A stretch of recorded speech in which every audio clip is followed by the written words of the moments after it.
In this video, I'm going to show you how to enable and disable auto correction on keyboard in Poco C75. Go in settings, scroll down,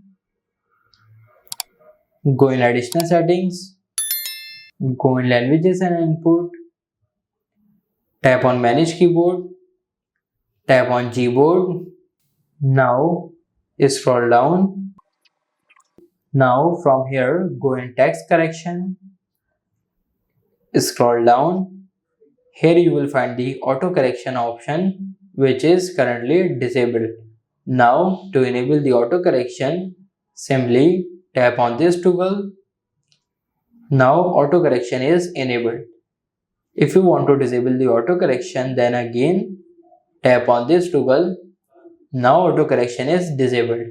So this is how you can enable and disable auto correction on keyboard in Poco C75.